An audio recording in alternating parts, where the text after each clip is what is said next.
The Diary of Thoughts, Part 2. Numbers, about the Matrix. You can already see in Part 1 of this document that several subjects were mentioned but still at the maturation state.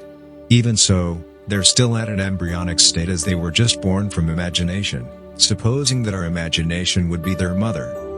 Their cradle would be our brain, and as long we concentrate on their existence in our spirits, pay attention to them, they will forcibly develop and grow up. After all, it's like taking care of our thoughts. Millions and millions of thoughts were lost in this slight lack of time that occurred. Not completely lost, of course, as that chain of images, sequences of logic and illogical emerges from our spirits.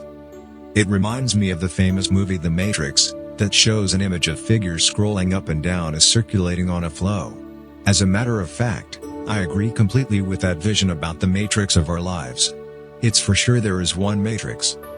We could also call it the God's formula, translation from the Portuguese original title, as a famous Portuguese writer, José Rodrigues dos Santos, who gave this title to one of his books. If the creation had to define our existence by a matrix, I think that she would do it exactly like that. The movement implicated in that matrix matches my conception of the existence of a universal flow of energy and logic, from where we all came and to where we'll all return. One day I read part of a book from a French author, Bernard Werber, where he tried to explain about the structure of a kind of pyramid that defines the several spiritual levels of evolution of human beings based on 6 numbers.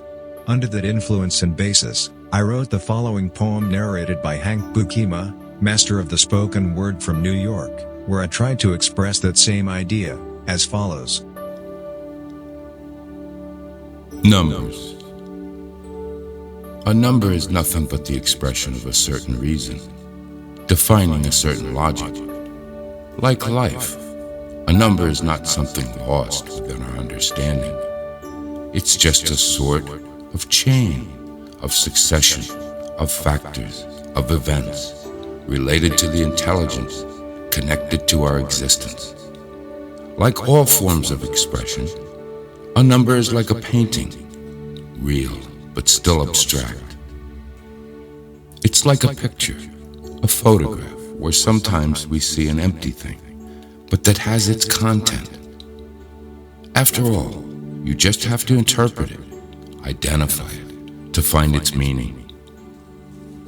In numbers, sequence and cadence gives the origin and continuation of an essential and primary factor for evolution that leads to change. The universal motion, number 1, means the mineral state, where there is not love, bond, or option.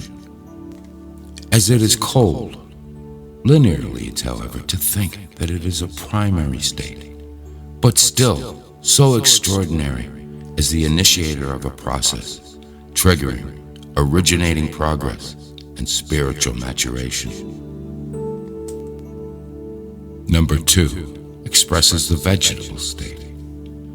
Because of its round and horizontal shape, it is no longer so trivial. Implies loving the sun and heaven, like a flower filled with color, to please, to a dimension, to a higher being. It is connected to earth. Number 3 is once again the mutation, the maturation of the human spirit. In its original design, we find in the animal state 2 halves, 2 truths, the doubt about if you can love or not. Its existence lies in the vagueness of its convictions.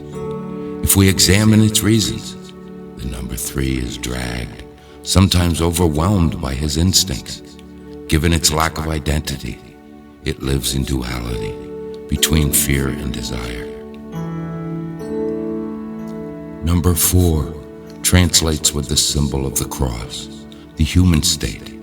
The cross also means light, perception, the option of deciding to remain in this state or evolve to a higher level, superior, absent. Number 5 is connected to the man intellectually evolved, corresponds to the spiritual state. If we determine its form, the number 5 is the reverse of the number 2. Unlike the vegetal being, The spiritual being is connected to heaven and loves the earth, the material. The difference between connection and love provides a comparison, the inversion of two fruits of creation, the 5 and the 2. Number 6 is difficult to define, difficult to reach in this dimension. As it translates the absent, it depends only on your prayer, the belief that you can find when you give what is inside you. Keep on going in your search of the insight of your feelings, and you will find the explanation, the moments to identify the 6. Maybe you can join the kings that govern the universe. You might want to stay in this place, continue to fight without change, or reach the understanding, the comprehension about the source, the roots, the explanation. It's up to each one of us to find the right number that will define our state of maturation of spirit. A famous jazz rock group from the 70s named itself as Return to Forever. This is a magnificent name for a band that revealed their evolution in time and space. Their music was far too developed, considering the typical and conventional forms of musical expression that were practiced at that time. We have to know that everything in life implies a self-matrix. Even human behavior based on natural instincts or other conditioned procedures is a target of a matrix. We can consider it as the skeleton of that universal flow that is creation herself. I prefer to consider creation as she, since the physical beauty component manifested on human beings always lay on a woman, and mostly because our origin is coming from a woman's belly, a place where we've been protected, nurtured and raised during the first months of our existence.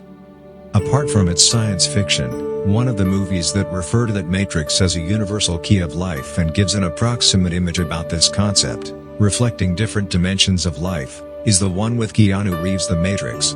It expresses the succession and interconnectivity of numbers as if it was a mathematical explanation of our souls. It's a fact that human beings reach the conclusion that almost everything can be translated by a numeric key, by matrix, though it can be extended to our existence, even if it is abstract. However, I find it very difficult that our spirits could be represented that way. Coming back to that subject named time, another famous musicians, namely Eric Burdon and Wars Out of Nowhere music title I already referred on the first thoughts of this document, defined his time as, quoting, "I live in an ocean of time, where the past is lost in the future." End quote. This sentence has an exceptional construction of words, a sentence that leads us to think about the existence as a whole. The analogies I make in this document will have the tendency to be focused on that form of art called music. Since I was a child, my greatest passion was music as it translates the several states of mind. Human life is nothing but several and different states of mind. After all, each person lives in his spiritual sphere, and I am convinced that there are no identical states of mind on this universe. Let's say that we are all different worlds in one single galaxy. Let's say that there aren't identical equations on that alleged matrix that we talked about. It's funny what writing can do, isn't it? I find myself writing all this, and I can imagine that I am a writer. By this fact, I put myself in their place, without the pretension of being one. But I guess in a certain degree what they can feel, I can smell a bit of their world of imagination. Just now, somebody interrupted me several times just because of a toaster. This interference happens while I am developing these ideas. It made me understand why some writers get frustrated when somebody just breaks their thoughts. It's like breaking the concentration of a guy who's in the middle of reaching his highest peak of programming in front of a computer. When he's finally reaching the final formula, somebody arrives and says, "Can you bring me the toaster, please?"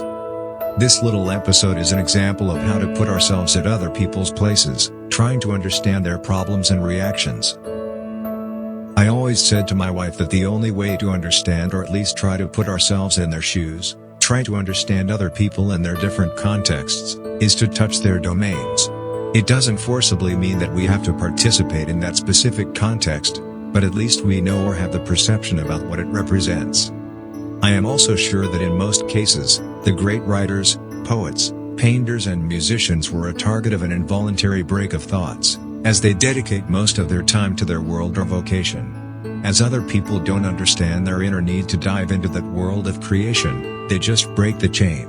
Others do that intentionally because that's their way to stop other people's evolution, considering that their evolution is limited to their imagination that in most cases are very short. They don't feel good about it. Some complexes arrive when they are faced with another dimension that in a certain way, really frightens them. Their world is under menace. A policy of dependency is sometimes created to avoid the evolution of the imaginary spirit of a talented one. This attitude is at the origin of what's called intellectual castration that is involuntarily and voluntarily practiced often in society. They start calling them as eccentric writer, photographer, painter or musician, or paranoid, obsessed, and even more to try to slow down their creative process. Even persuasion interferes as a way to divert their attention to other different fields than theirs. Briefly, talent always had its enemies and forcibly. Sometimes it implies a high price to pay in individual, psychological and financial terms. There's an old saying that claims those who don't listen, they will never learn. That's the case with most people, mostly because they are afraid of what they can understand. That kind of fear avoids their evolution as human beings, and their refugee is their ignorance. Note that the word ignorance doesn't imply stupidity. Another extraordinary poem that I read and was given to me by my wife, was written by a Portuguese poet and translates the following quote. In you, there is the staring into infinity, in me. There is the possibility of seeing only until, where the eyes can reach. This sentence is so tender and beautiful as it's so true. A particular declaration of recognition from someone who you love that manifests her understanding, even if this causes a break in your relationship. By doing that, their limitations are assumed and recognized. It's all about understanding, a word that will become another subject of this document. It's also about relationship as a second key, a fundamental and essential element that just a minority of people can discover within themselves or learn from other people if they had the chance to relate with them at a family, private or social level. Life gives us examples of these situations all the time. Talking about understanding in relationships, today I had another example about this subject as a neighbor of mine crossed the road while I was cleaning my car. This guy almost never says good morning or hello, just absolute silence. Distance is created on purpose to avoid any approach. A certain aggression along with fear could be found in his gestures and his eyes every time I crossed him. A massive body carries this character. Any attempt of approach was useless. Today I see this guy with his crutches and smiling. I didn't know if I would salute him or not. I was already tired of trying to be polite with him with no success, but as a matter of courtesy, I always did. As I stared at him, he stopped and started to tell what happened at the hospital, giving me the details about the surgery he had the day before. Then I could see that the aggressive person has become so gentle and so fragile. It's clear that, with this situation, he felt the need to share his problems with somebody, like the child that had broken a leg and needed some comfort from his parents or fellow friends. What he didn't think, was to pose himself the question if it was worth it to be so constantly aggressive and distant of other people during all this time. The fear of approaching somebody was not present anymore. Finally, he became like a child. Maybe he endured some events that made him put on that cover. After all, it was all about sharing his fears and his problems and being able to relate to others. Is it as difficult as that? But be aware that relationships are not a science. They can become a science as any other subject, but mainly it's a natural behavior that has to come straight from our hearts through our instincts. It implies love and friendship. We'll talk about it another time. There is another element involved in this situation that helps a lot and has to be learned, called communication.